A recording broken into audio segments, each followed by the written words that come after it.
L'accident a une origine technique et nous avons, dès l'origine, affirmé la responsabilité pleine et entière de la SNCF dans cet accident. Nous sommes 12 jours après le drame de Brétigny. Guillaume Pépi promet que la SNCF fera son maximum pour aider à comprendre l'origine de l'accident qui a fait 7 morts et 70 blessés. Pourtant, l'enquête va très vite piétiner. Les juges d'instruction soupçonnent l'entreprise de dissimuler des preuves, des documents concernant la maintenance de voies jamais transmis, d'autres qui posent question sur leur authenticité. Pour obtenir des réponses, les magistrats vont alors utiliser des méthodes peu conventionnelles. D'une façon exceptionnelle, dans un dossier de cette nature, on est allé mettre les cadres de la SNCF sous écoute téléphonique pour comprendre ce qui se passait. Les enquêteurs se sont rendus compte qu'on cherchait à les balader et ont voulu comprendre. Et vous avez des cadres qui, pendant 4 mois, ont été écoutés. Dans ces écoutes, les enquêteurs découvrent entre autres que les cheminots qui doivent être entendus par les juges d'instruction sont systématiquement convoqués par le service juridique de la SNCF. Des entretiens dans lesquels ils reçoivent des consignes, comme en attestent ces conversations.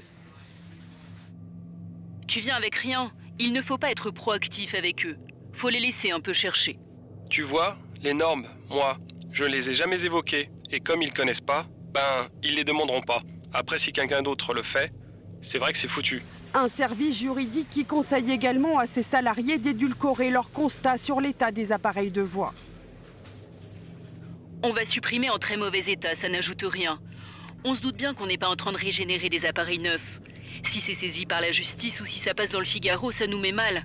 C'est juste pour te dire que je ne mens pas. J'arrange les choses. Des pressions confirmées par plusieurs salariés.